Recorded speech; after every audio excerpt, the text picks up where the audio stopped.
Hey guys, welcome back to the channel. So in this video we are going to take a close look at the 5 different boxes that really surprised me. Yeah, and not like in a bad thing, like they were like in a positive way.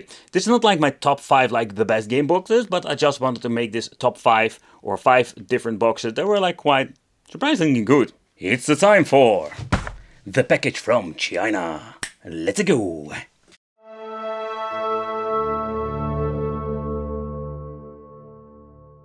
So the number 5 position is the nostalgic classic arcade game. So the reason I want to put it in here, because this thing is a quite interesting box.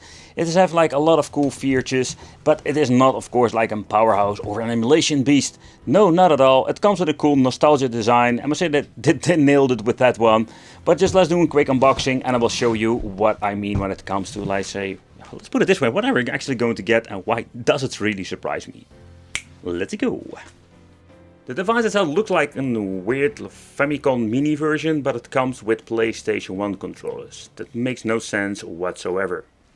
But what are we going to get? That is of course the main question. So first of all, I really like what I'm seeing with this. Look at this, how tiny it is. So I must say that they're quite creative. Like these are not like knockoffs that we have seen before.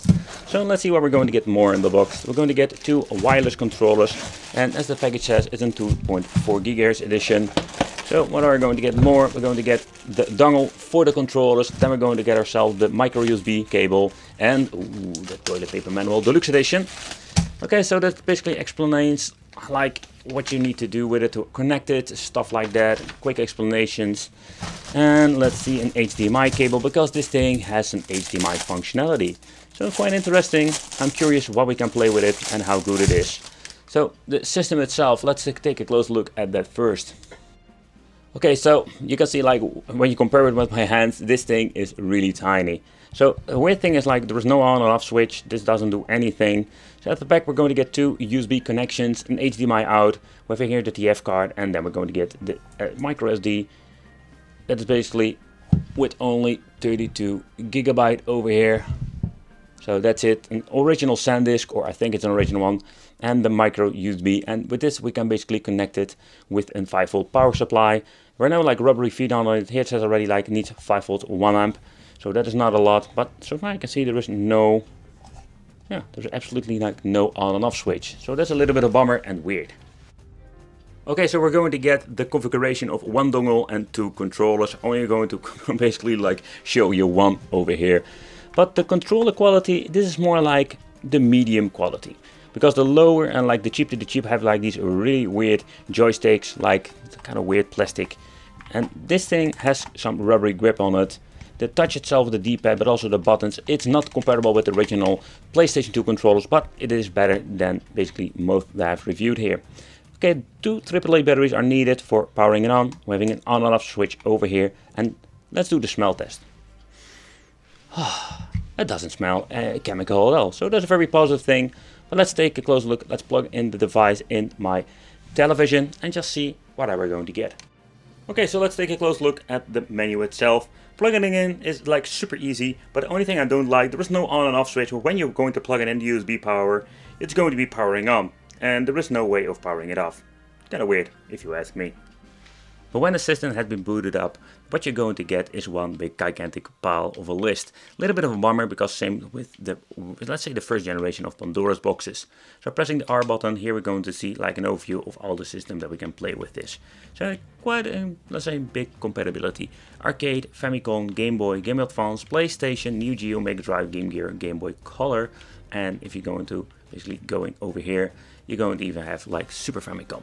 It's in my opinion a little bit of a basic list of systems, because nowadays we're having way better options with different systems. Then we're going to get the save options. Quite interesting that we have like a separate section for the saves. Then we're going to get favorites, scanning. This means like basically you can search for a game. Kind of weird saying like scanning. Okay, when pressing the X button, we can go to the list over here. Then we can choose our game. But it doesn't really say like what platform it is. So we're having like 2 Mortal Kombat 4, man, no idea. Like, is it for the Game Boy? Is it for the PlayStation 1? No idea. So then we're going to get the files. The files is basically where you can mess around with the files, delete stuff. Settings, language, display. What I do like about this option, here we can put it in the original aspect ratio. And then we're going to get clear, So with clear, I want to say like, don't clear the data, don't mess around with it. The same goes with store and with version. Here you can see like what version you're having. So this is like a quick overview of the menu and what you're going to get. Kind of clunky and basic, but it will work. But especially the file, this first list of files, this is like a freaking nightmare. Okay, so first let's try the controller just to see how the D-pad responds. I must say, like, I am surprised to see that it is quite good.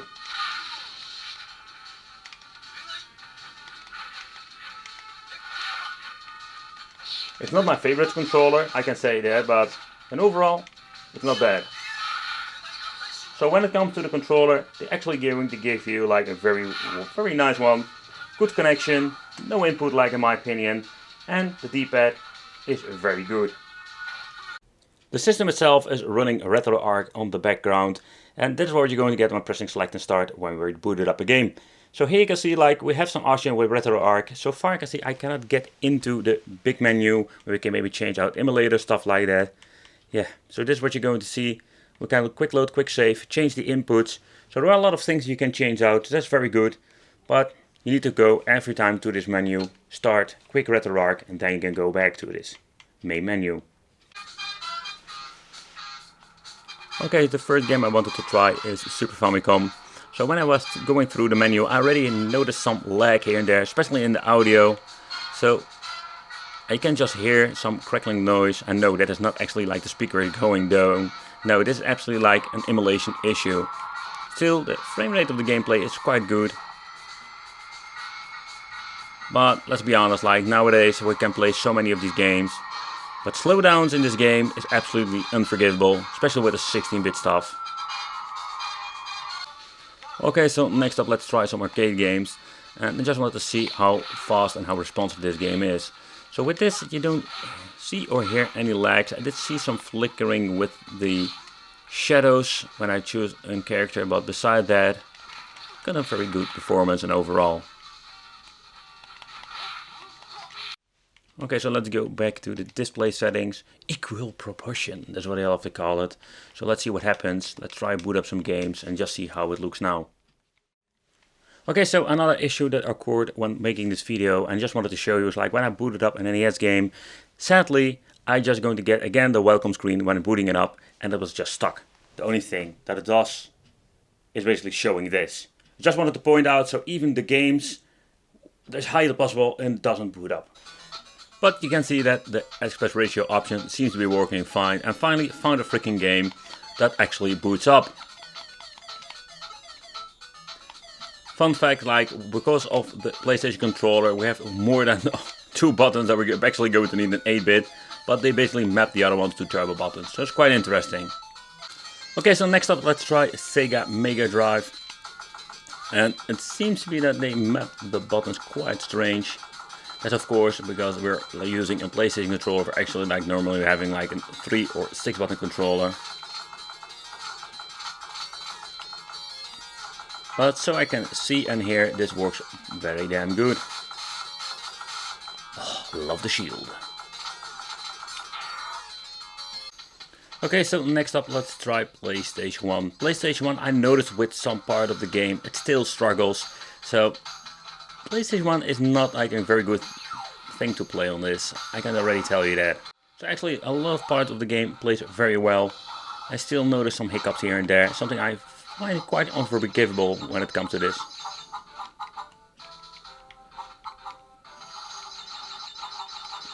So the next one is this version. It's from the famous brand, like with the little guy in the controller, called Game. They released all kinds of versions, but this PlayStation 5 Mini is kinda cool. And again, it's not an emulation beast whatsoever. But the thing that was kinda cool, like the first model they released, it was like this weird looking PlayStation 5, can only play 8-bit games, like, oh, 8-bit games. But the thing is, this thing could actually play more than 8-bit, and it had just some really cool things to it. Just let's take a close look at this. Alright, so this thing often comes with, like, I think it's a seal of approval.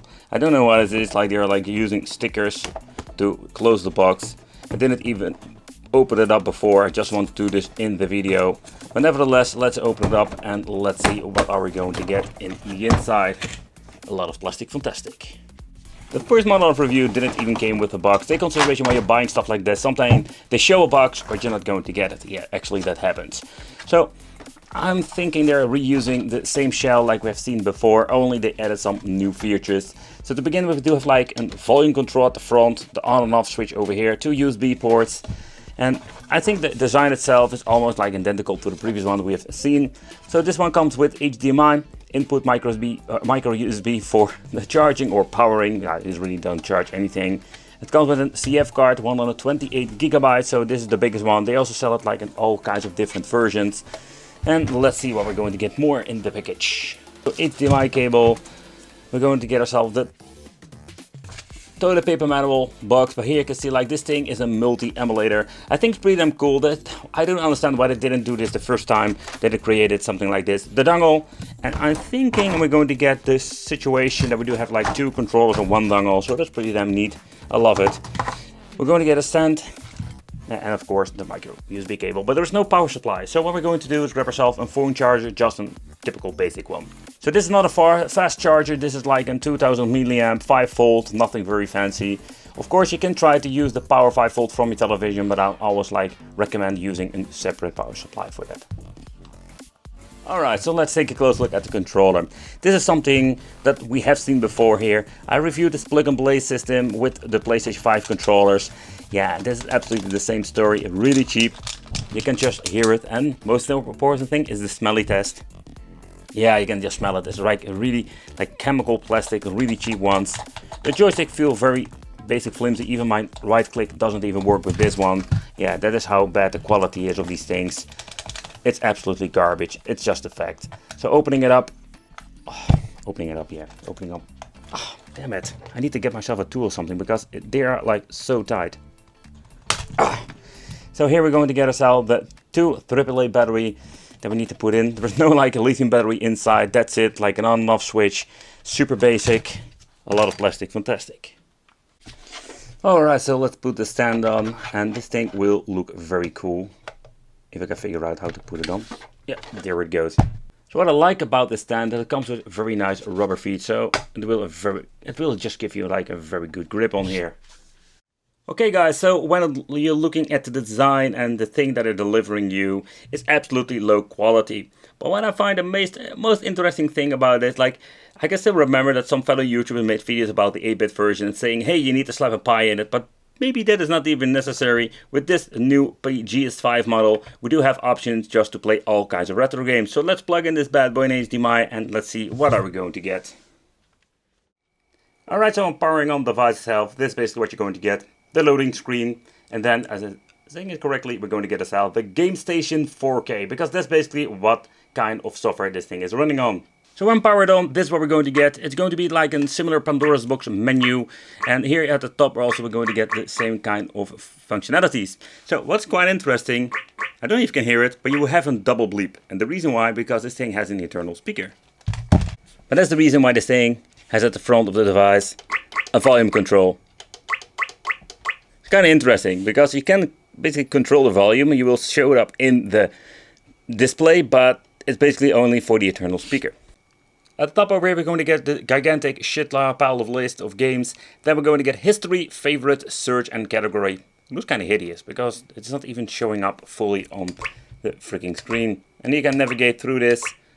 And let's take a close look at the category. The device itself has support for 8-bit, 16-bit, like the same stuff that I've seen before. Like they already messed it up with the Game Boy logo. They're using an N64 logo, kind of confusing. So what you're going to get basically is the same stuff that I've seen before. What they also messed up, like here, you have the Game Boy Color logo with the PlayStation 1. Like, what the hell? So when choosing a category, what it basically does is loading up like this. Yeah, I don't know if it's going to get stuck. That is something we need to... but I think we need to wait for some time, but the way this menu works is kind of clunky, and yeah, it seems to be stuck. Alright, great. Oh no, it's ready. So finally they loaded up all of the main games, but it took forever. Okay, when looking at the menu, it looks kind of clunky. We do have like a moving picture at the right, but look at this, like the Pandora's box at least have like a very nice video, even like for 10 seconds. So I think they will do that simply because it takes up a lot of space on the memory card to do so. But the list itself is kind of it's a horrible. It's like a freaking mess that we have seen like 4 or 5 years ago with the first Pandora's boxes. Like at least add some alphabetic order to this, because this makes no sense. Okay, so let's take a close look at the search function. So let's see how it works and how fast. Mortal Kombat, alright. So that seems to be working just fine and works very fast. But let's play some games and let's see how it actually works on this. Let's start with Mortal Kombat for me. Alright, so the reason why we choose Mortal Kombat 1 is very simple. We need to test it out if it runs. If this runs, a lot of MAME games will run fine. But unfortunate, Mortal Kombat 1 is unplayable, so it's a case of like they're putting stuff on it that doesn't work at all. Let's try another MAME game. I'm pressing start and select at the same time. We're going to get ourselves the old school retro. I think it was like retro arcade, quick load, quick save menu. We can mess around with the controls, but there is no way of starting tweaking with it if it comes to the MAME emulation or messing around with an emulator in general. I've changed the aspect ratio and it looks absolutely horrendous when you're looking this at a widescreen display. The emulation itself is not bad at all. But would that be just a finishing touch if you can basically say like, hey, aspect ratio, original tiny screen, that would be so much better. Yeah, correctly configured, seems like everything's been working fine. I did this part so many times and I just made this epic mistake. Okay, so next up let's try some Super Famicom. I was really curious about this because they somehow they always mess up Super Famicom. See, what the hell is going on with this controller? Like, it seems to be running just fine, but somehow they completely like dropped the ball with Game Boy Advance. It doesn't run on the full 60 FPS that it's supposed to be. Like, it runs really choppy. Some parts are playable, but with the PlayStation 1 part I wanted to do like multiple testing, so you can hear the slowdown here and there. Unfortunately I cannot show you the FPS counter. They locked the system in the back end, so that is the main problem with these body devices.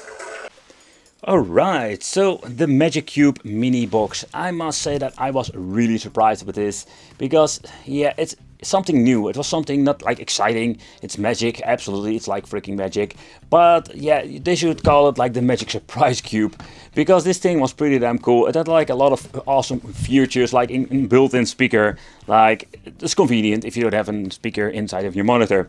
But the reason I have two of them, because this I already have like a couple of years, like I think a couple of years in my collection. This one comes even with a 128 gigabyte storage capacity. Yeah, I think it's only like a difference in SD card, but this thing does come with some extra things. And again, let's take a close look at this new version, because the old one, they don't really sell it anymore. So here do have like the device itself. So far I can see there is nothing new over here. So what I was quite interested with the first model, we had like a built-in speaker at the bottom, the on and off switch. That's something quite rare, to be honest. Like, we don't have like these on and off switches every single time. A mini HDMI function, so it's quite interesting to use the mini version, the SD card, and of course the Type-C connection for the charge, volume control, and two USB ports. So nothing really fancy. They said I was only going to get one controller, but they did send me two of them. Okay, so let's see what kind of controls we're going to get. They also like sold back in the day with Xbox controllers, but nowadays we do get this one, and these are not bad at all. So I've reviewed them some time ago, and I can say like these controllers are absolutely, I love them. I'm just going to be honest, like these are like the next level of, let's say, fake ones. You can just feel the buttons are like way better quality. They have like a very nice travel. They're still very high when it comes to the positioning. They have like a very long travel, but what's quite interesting, hope you can see it from this angle, like the way they position together, like they're all like strangely like positioned, something I've never seen before. The D-pad is not like your typical D-pad, it's the floating D-pad. We have seen it before, but I personally really like this because, not because it's a little bit higher than normal D-pads, but this display is just amazing. Home button, feel a little bit cheap, select start, and you're just going to get yourself like your typical like analog joysticks, shoulder buttons. Yeah, so I really like it. There's no turbo function. I know like there are a lot of controls out there that have turbo function built in. That's very convenient with the system if you want to play some Schmidt, for example.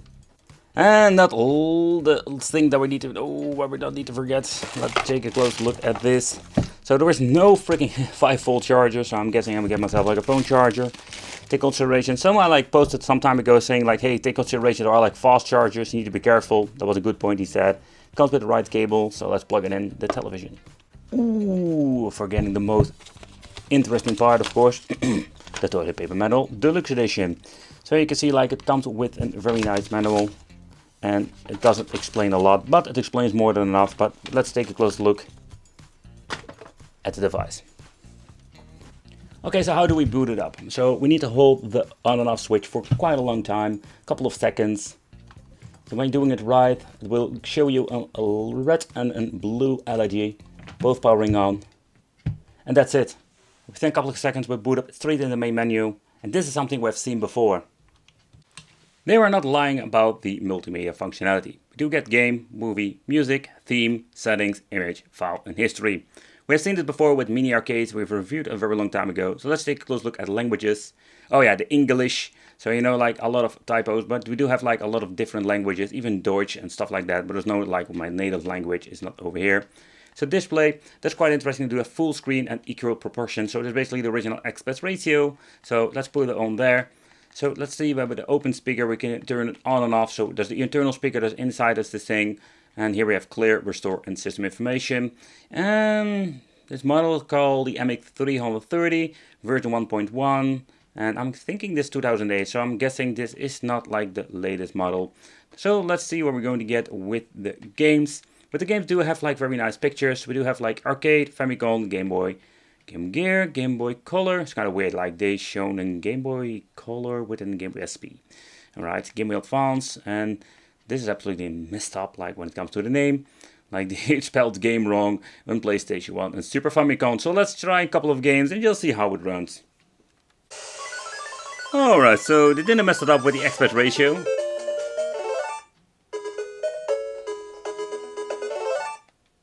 Okay, so let's try this game out.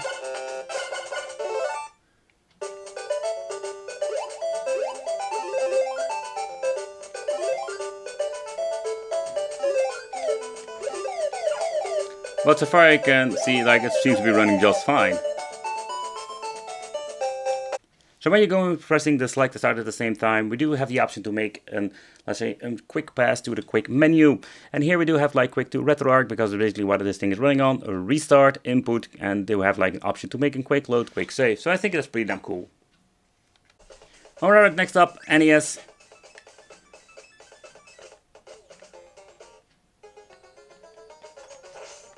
All the sound effects are here. So also the NES part seems to be running just fine.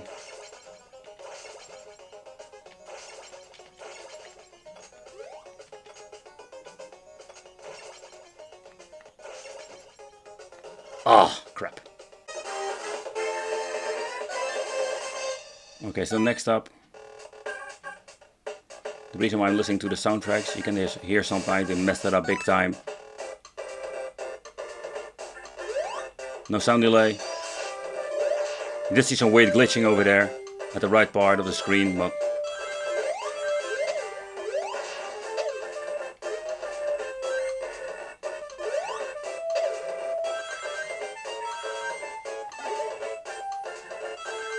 so far so good. Alright.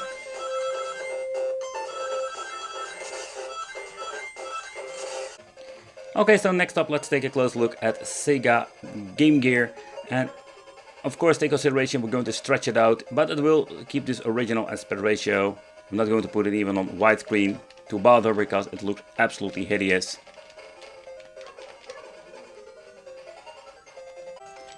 Okay, so next up I wanted to try some Mega Drive.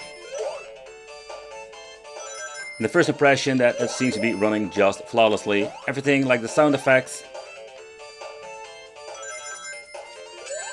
You can hear everything seems to be working just fine.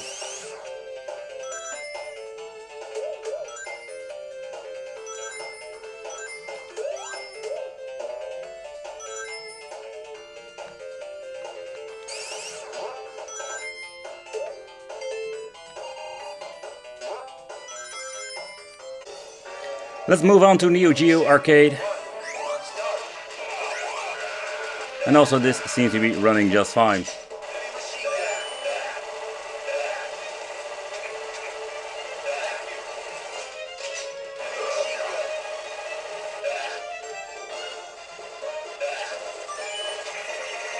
What I personally really love about this controller, navigating with the D-pad works perfectly.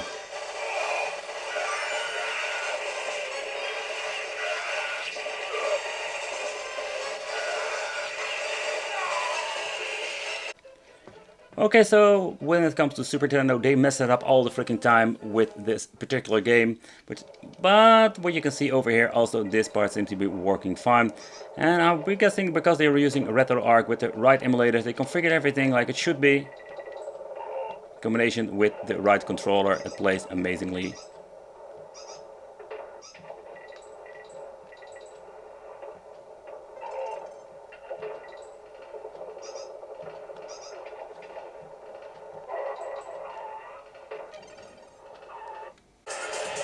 Alright, so for the final test, it's going to be PlayStation 1. There are a lot of these devices claiming to run it, but let's try it out. So most of the time they will run like some older emulators on original resolution, but these things are not capable of like upscaling it. You can hear a minor hiccup. I think it's forgivable so far. So we can claim that this thing is absolutely like a tiny emulation beast, because this thing can play up to PlayStation 1 without any hassle. And for people watching my channel over here, like, I've reviewed so many of these game boxes and they are having so many issues, handhelds, game boxes, but it seems to be they finally managed to get it right with some of these devices. Okay, so the Retro Quest was absolutely one of those, let's say, very weird looking devices. It was not cheap, it was quite expensive, but I just wanted to make a review about it. And the Retro Quest Super Retro Quest was absolutely something new. Not exciting, because it can play like a lot of old school stuff that we have seen many times before, but it has some new things to it that I really like. So let's do an unboxing and I will show you what I mean. A lot of information on the box, so we just need to open it up. Okay, so inside, looks not bad at all. Everything is packed up in styrofoam. We're going to get... What the hell is this user guide? I don't know exactly where you can buy this, but I picked it up from AliExpress and I did notice there were some other places where you can get it. Okay, yeah, the toilet paper manual, like always. The packaging itself is quite nice. Here we have the system itself. Here you can see it. And the idea behind this thing is pretty genius, and I'm also very curious what are we going to get. So let's do an overview a little bit later with this. It comes with a very strange cable, okay, a barrel jack with a USB connection. That's something you don't see very often nowadays. We have just a normal HDMI connection and two controllers.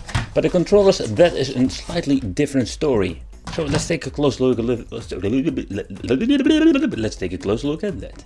Okay, so in the package itself, beside the cables, we're going to get the system itself and two controllers that named Retro Quest. So the first thing that I do notice with this doesn't feel like the cheap controls I've seen in the past. But before we go any further, let's do a smell test. They don't smell chemical at all, they smell nothing. Wow. And the build quality, they weigh quite heavy. And I can say, they feel almost like an original Super NES controller. The D-pad feels quite nice. Slightly clickish, but not bad at all. So for the controllers, okay, very surprised. Okay, so the system itself, let's take a close look at this. So the design itself, I don't know if this is a familiar design. At first I was thinking maybe this is a pie inside the case. That is what the Chinese are doing all the freaking time. They're selling it like a game system. So we're going to open it up later on in this video. We're having here the power, the reset button, two controller ports over here. At the back we're finding the TF card, HDMI, and of course the one for the power. And there is nothing else. Yeah, the only thing we can do is very simple, grab yourself a controller and let's play some games. Let's power it on and let's see what we're going to get, because I'm very curious now. Alright, so let's power it on. As you can see, the LED goes on and we're having the special logo at the beginning. Quite interesting. Let's see what's happening more. It also seems to be calling Retropedia. Okay, let's boot it up. Everything is in Asian language, but maybe you can change it out. And it seems to be this thing is just running on the RetroArch. Yep. Alright, so let's take a close look at the support of games. So let's start at the right over here. We're having Sony PlayStation, Sega SG-1000, Sega CD, Mega Drive, Master System, 32X, Super NES, NES, Family Computer Disk System, PC Engine CD, PC Engine TurboGrafx 16 and the arcade games. So the reset button I'm showing you before here on the system, when pressing this you will go back to the menu itself. We're having all the settings like quick load, quick save, exit and go to main menu. And of course we can reconfigure the controls if you don't like them.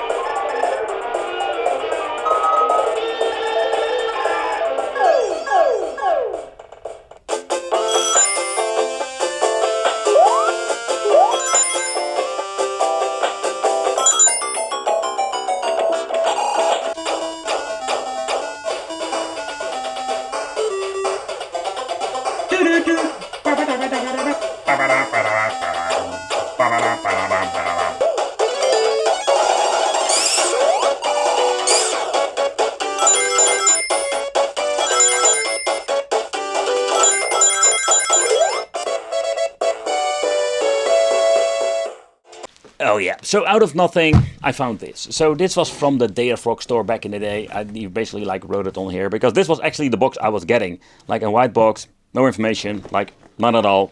But when you're looking at this version, it was not perfect. It had so many problems like always, but it was so much better. So this is the reason I wanted to put it on basically the #1 position, because I was surprised by it. Absolutely. But let's take a close look at it and show you what I mean. The product itself has been made of plastic, has a very nice weight to it, and the casing itself has this rubber coating. I'm not a big fan of it. The device itself looks a little bit like a TV box. If you look at the back and the connections, we have Ethernet connection, SPIF out, audio out, HDMI out. We have an DC input for 12 volt and an on and off switch. At the side we're finding the setting button that is familiar with all Pandora boxes. This is what we're going to need if you want to go to the settings menu. At the right side we're finding two USB connections and an input for the TF card that contain all the files. This is what we're going to get, and for the people familiar to the Pandora Box 3D, for example, this is just exactly the same. The menu, we're having this fancy menu here in the big list over here. We can go up and here you can choose, for example, category, recent, and we're having the search option over here and you can search your game. With the category system, here we're having some different titles and different platforms. For example, we're having PSP, PlayStation 1 and 64, Famicom, Super Famicom, Game Boy Advance, Game Boy Color. They still didn't fix it, but this is the Mega Drive, PC Engine, Sega Dreamcast, and we're having arcade that is divided over two lists. When you're pressing the button on the side of the system, you're going to the settings menu. Here we're having some configuration options like how you want to set the coin settings. Very strange because we have no arcade function with this, but you can see that it's basically the same layout like the Pandora Game 3D. Key settings and all the other settings that we're going at. For example, HD, scan line, you can disable it and we can put them on HD filter. I'm going to disable it for now. We're having account manager and here you can add your Wi-Fi connection, so you can basically use the Naughty store. With the Game Market store, you can search for new games. I'm not a big fan of it. Very simple because it doesn't work very well. Did see some fellow YouTubers did try to download stuff. Forget about it. Burst setting is very convenient when you want to play some shoot 'em ups. This is what you're going to get. Round one.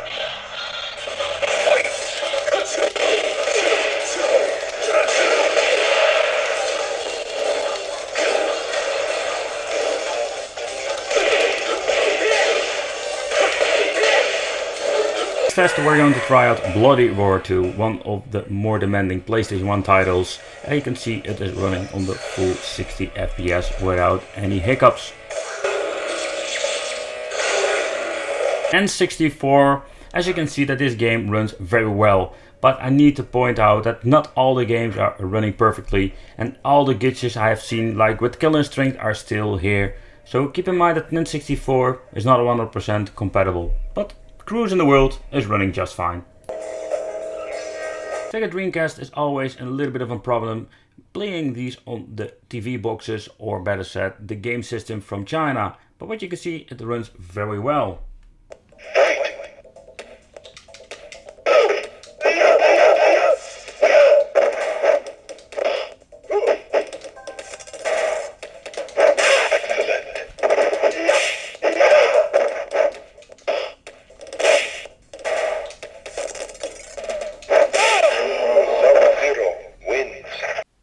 Okay, I want to be absolutely clear about one thing, is that, yeah, the problem is that this is not like the best boxes whatsoever. This is just like the boxes that surprised me, that I thought were going to be super crappy, but in the end, ended up pretty damn good.